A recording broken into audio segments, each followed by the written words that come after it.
قائد ملت سلفیہ امیر محترم علامہ پروفیسر حافظ ساجد میر حافظہ اللہ کی موجودگی کا فائدہ اٹھاتے ہوئے آگاہ کرنا چاہتا ہوں کہ شہر سیالکوٹ میں مدرسہ جامعہ رحمانیہ مسلک اہل حدیث کی وہ قدیم دینی علمی درسگاہ ہے جس کے ذریعے سے شیخ الحدیث حضرت مولانا محمد علی جانباز رحمہ اللہ اور شیخ الحدیث حضرت مولانا عطا الرحمن اشرف رحمۃ اللہ علیہ پوری زندگی خدمت دین کی غرض سے مصروف عمل رہے۔ یہی وجہ ہے کہ جامعہ رحمانیہ ان کی تدریسی تبلیغی کاوشات و خدمات کا منہ بولتا ثبوت ہے۔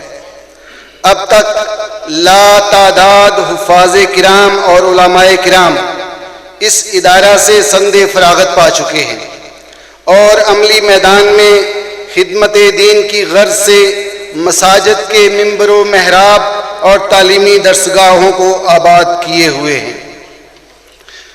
مجھے فخر ہے کہ آج میں بھی اسی ادارے کا ایک خادم ہوں۔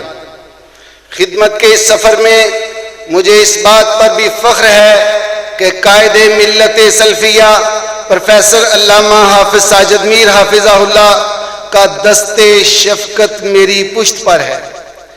میرے ساتھ خصوصی محبت اور پیار کا رویہ میرے لیے میری زندگی کا سرمایہ افتخار ہے۔ میں اپنے فیصلے پر رتی برابر بھی نہ شرمندہ ہوں اور نہ ہی مجھے کوئی افسوس ہے۔ ہاں، مگر زندگی کے جو لمحات امیر محترم کے حصول اعتماد میں گزر جائیں، میرا یقین ہے کہ وہ ادارہ جامعہ رحمانیہ کے مستقبل کی ترقی کے لیے سود مند ثابت ہوں گے انشاءاللہ۔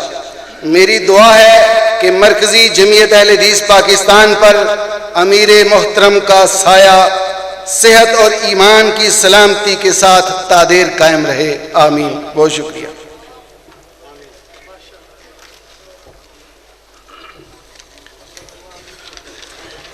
ماشاءاللہ جی، جیسے کہ آپ حضرات کے علم میں ہے، ہمارے تمام مہمان سٹیج پر تشریف فرما ہے۔ اب بغیر کسی تاخیر کے میں کلام پاک کی تلاوت کے لیے دعوت دیتا ہوں قاری عدنان شفیق صاحب۔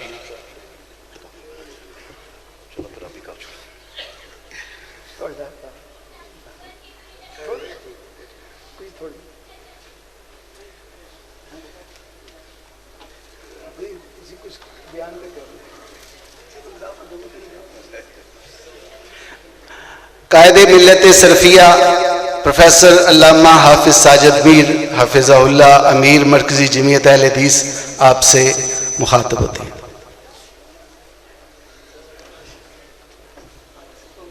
الحمدللہ رب العالمین والصلاة والسلام علی سید الانبیاء و اشرف المرسلین سیدنا و نبینا و حبیبنا محمد وعلی آلہ و صحبہ اجمعین، اما بعد فاعوذ باللہ من الشیطان الرجیم، قل بفضل اللہ و برحمتہ فبذلک فلیفرحوا هو خیر مما یجمعون۔ اسٹیج پر تشریف فرما قرائے کرام، مہمانان عزیز اور میرے سامنے حال میں تشریف فرما دوستوں، عزیزوں اور بزرگوں، مناسب تو یہی تھا کہ اس محفل قرات میں قرآن کریم کی قرات ہی ہوتی اور اسی سے ہم اپنے دلوں کو اور روحوں کو منور کرتے، لیکن عزیز مکرم عبد الحنان جہاں باز صاحب، حکم ہی کہنا چاہیے کہ حکم پر چند الفاظ کہنے کے لیے حاضر ہوا ہوں۔ قرآن کریم کی عظمت کے بارے میں بہت سی باتیں کی جا سکتی ہیں. یہ یقیناً ایک زندہ معجزہ ہے نبی اکرم صلی اللہ علیہ وسلم کا کہ ان پر نازل شدہ یہ کلام آج تک اسی طرح تازہ اور مؤثر اثر انگیز ہے جس طرح یہ پہلے دن تھا.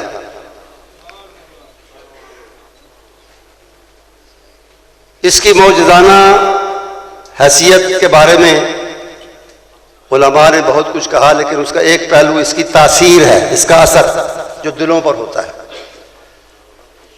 شروع سے ہے اور اب تک یہ سلسلہ چل رہا ہے، جاری ہے. نبی محترم صلی اللہ علیہ وسلم کے زمانے میں اس کی مخالفت بھی بڑی ہوئی، لیکن مخالفت کی وجہ یہ نہیں تھی کہ یہ تاثیر سے خالی تھا. اس کے مخالف اور دشمن بھی مانتے تھے کہ یہ بڑا پرتاثیر کلام ہے. سیدنا ابو بکر رضی اللہ تعالیٰ عنہ کی ایک ہجرت تو معروف ہے، جو آپ کو سعادت ملی رسول اکرم صلی اللہ علیہ وسلم کے ساتھ کی اور معیت کی، آپ کی ہمراہی میں آپ نے ہجرت کی. مگر اس سے پہلے بھی ایک وقت ایسا تھا جب آپ نے مکہ چھوڑ کے کہیں اور جانے کا فیصلہ کیا. کافروں کے اور مخالفوں کے دشمنوں کے شر سے بچنے کے لیے گھر سے نکلے. راستے میں ان کو ایک سرداروں میں سے ایک سردار ملا جس کا نام ابن دغنا تھا. اس نے کہا ابو بکر کہاں جا رہے ہو؟ فرمایا تمہارے ساتھیوں کے ظلم و ستم سے بچنے کے لیے کسی اور شہر کا ارادہ ہے. اس نے کہا، وہ کافر تھا، آپ مومن تھے، لیکن اس نے کہا کہ تمہارے جیسے لوگوں کے ہونے سے ہمارے شہر میں برکت ہے، میں تمہیں نہیں جانے دوں گا. میں اپنے ساتھی سرداروں سے بات کرتا ہوں اور تمہارا ذمہ لیتا ہوں، تم امن و سکون سے یہاں رہو گے. اس نے بات کی تو انہوں نے کہا کہ ایک شرط ہے ہماری، یہ اپنے گھر میں بیٹھ کے بلند آواز سے قرآن نہ پڑھا کرے، اس لیے کہ بقول ان کے جیسا انہوں نے کہا کہ اس کے قرآن پڑھنے سے ہمارے بچے، ہماری عورتیں گمراہ ہو جاتی اور اپنے دین کو چھوڑ دیتی. اور یہی وہ لوگ تھے جنہوں نے طفیل دوسی کو، جو مکے کے باہر مقیم تھے اور تجارت کی غرض سے مکے میں آتے تھے، ان سے کہا کہ محمد صلی اللہ علیہ وسلم کی گلی میں سے اگر گزرتے ہو تو اپنے کانوں کو بند کر کے گزرا کرو، انگلیاں کانوں میں دے لو یا روئی ٹھونس لو. اس نے کہا وجہ؟ اس نے کہا وہ کچھ ایسی چیز پڑھتا ہے کہ وہ دلوں کو کھینچ لیتی ہے اور آدمی اپنا پرانا دین، آباء و اجداد کا دین چھوڑ دیتا ہے. یہ اس کی تاثیر کی دو ایک مثالیں ہیں. اور آپ اچھی طرح یہ بھی جانتے ہیں کہ حضرت عمر رضی اللہ تعالیٰ عنہ کو بھی جس چیز نے اسلام کی طرف کھینچا، نکلے تھے نعوذ باللہ رسول اللہ صلی اللہ علیہ وسلم کو شہید کرنے کے لیے، لیکن خود گھائل ہوئے تو اسی قرآن کی تلوار سے گھائل ہوئے.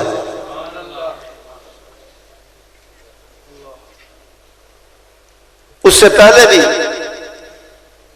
خود اسلام لانے کے بعد اقرار کرتے ہیں کہ میں نے ایک دفعہ آپ کو قرآن پڑھتے ہوئے، بلند آواز سے قرآن پڑھتے ہوئے سنا. کاد قلبی یطیر، مجھے لگا کہ میرا دل میرے قابو سے باہر نکل رہا ہے اور مجھے کوئی چیز اپنی طرف کھینچ رہی ہے. بہت سی مثالیں ہیں اس زمانے میں اس کی تاثیر کے حوالے سے. لیکن میں یہ کہہ رہا تھا کہ یہ تاثیر آج تک اسی طرح موجود ہے. اگر ہم گوش ہوش سے اور توجہ سے سنیں تو آج بھی اس کی اٹریکشن، اس کی تاثیر، اس کا اثر اسی طرح ہے. میں ایک مثال دیتا ہوں. کچھ عرصہ پہلے میں برطانیہ میں تھا، کئی سال گزرے، تو وہاں ایک کتاب ہاتھ لگی جو ایک فرینچ ڈاکٹر کی لکھی ہوئی تھی، فرانسیسی ڈاکٹر، اور جس کا نام تھا the Quran, the Bible and science. Original کتاب تو فرانسیسی زبان میں بھی تھی، جس میں تھوڑا سا میں واقف ہوں، زیادہ نہیں، تو اس کا ٹرانسلیشن تھا انگلش میں، بعد میں اس کا اردو میں بھی ہوا، لیکن اتنا اچھا ترجمہ نہیں ہے وہ اردو کا۔ بہرحال اس کتاب میں اس فرانسیسی ڈاکٹر نے، مصنف نے، کوئی 200 سے زیادہ مثالیں دیں اس بات کی کہ قرآن کریم نے جو کچھ کہا، پیش گوئیاں ہیں یا کوئی حقیقت بیان کی ہے انسانی زندگی کے بارے میں، انسانی پیدائش کے بارے میں، زمین و آسمان کے بارے میں، جو بھی کہا ہے، آج کے علوم اور آج کی سائنس اس کی تصدیق کرتی ہے۔ 200 سے زیادہ اس نے مثالیں دی، اور اس کے مقابلے میں بائبل جو موجودہ ہے، تحریف شدہ، تبدیل شدہ، وہ موجودہ علوم اس کو غلط ثابت کرتے ہیں کئی مقامات پر۔ اس کی بھی اس نے 20 مثالیں ہیں، لیکن مجھے حیرت اس کی کتاب پڑھنے سے نہیں ہوئی، اس بات سے ہوئی کہ اتنا کچھ ماننے جاننے کے بعد، لکھنے کے بعد، وہ اب بھی مسلمان کیوں نہیں ہوا؟ نام تھا اس کا مورس بکائی۔ خیر میں پاکستان آ گیا، پاکستان آنے کے 2-4 مہینے کے اندر ہی نوائے وقت اخبار میں ایک چھوٹی سی خبر ایک کونے میں لگی ہوئی تھی کہ فرانس کے مشہور سرجن ڈاکٹر مورس بکائی نے اسلام قبول کر لیا ہے۔ مجھے بڑا اطمینان، سننے والی بات آگے ہے، مجھے بڑی خوشی ہوئی۔ اس کے بعد اتفاق سے اس کا ایک انٹرویو میری نظر سے گزرا، جس میں اس نے اپنے اسلام لانے کا واقعہ بیان کیا ہے۔ اس میں اس نے لکھا کہ میں سرجن تھا، مانا ہوا سرجن تھا فرانس کا، اور عرب شہزادے اکثر میرے پاس سالانہ چیک اپ کے لیے، معائنے کے لیے، علاج کے لیے آتے رہتے تھے۔ شاہ فیصل مرحوم بھی آتے تھے۔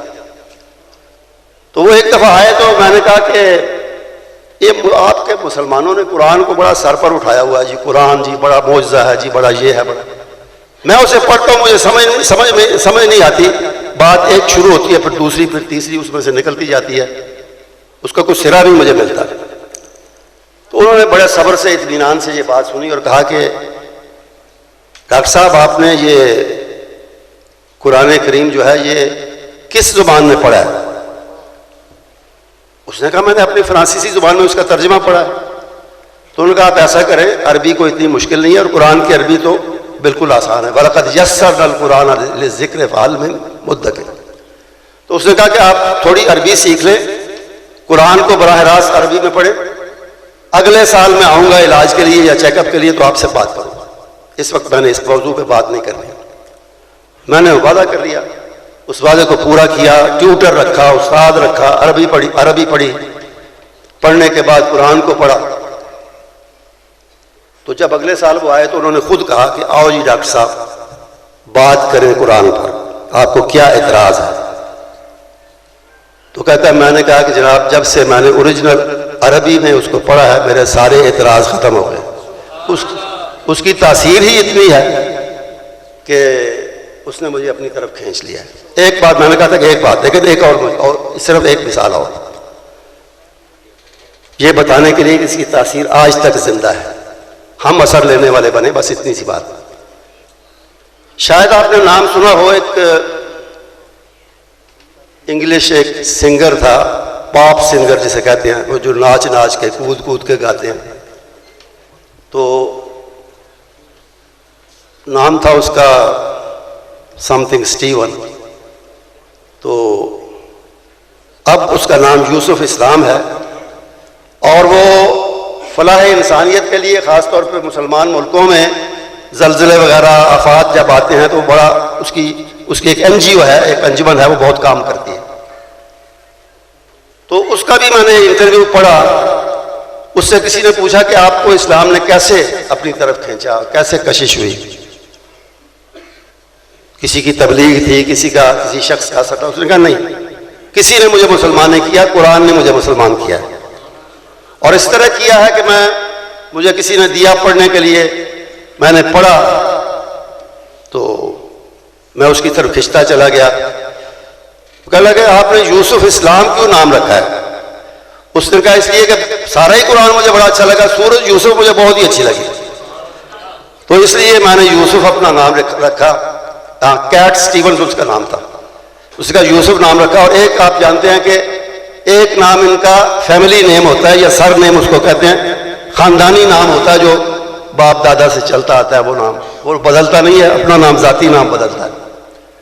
کہتا ہے کہ دوسرا نام میں نے اپنا سٹیونز جو پرانا تھا وہ چھوڑ دیا، اور چونکہ میں اسلام کا بیٹا بن گیا تھا تو میں نے دوسرا نام اپنا اسلام رکھا، یوسف اسلام.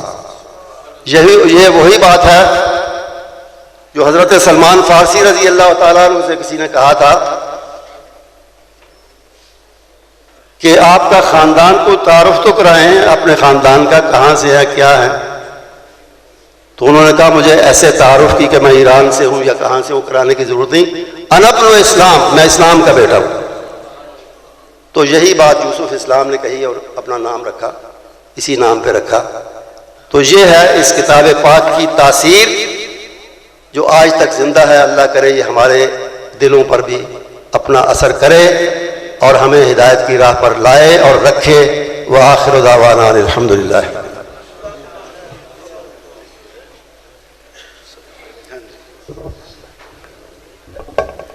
آ جائیں گے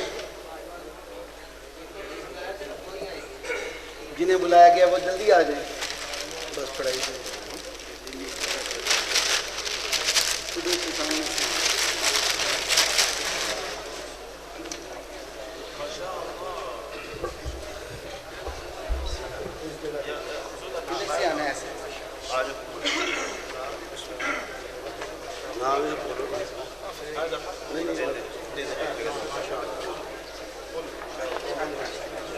آ جاؤ بھائی، پھٹ آ جاؤ، آ جاؤ جلدی.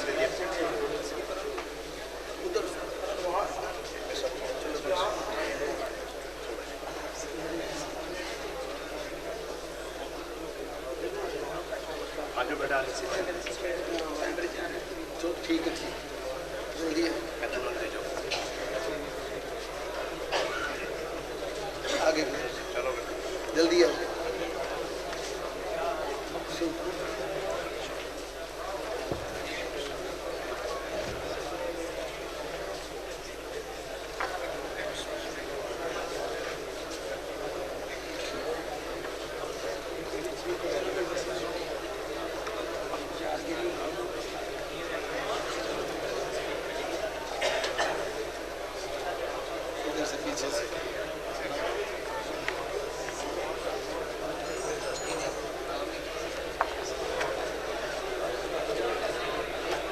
پیچھے سے چلو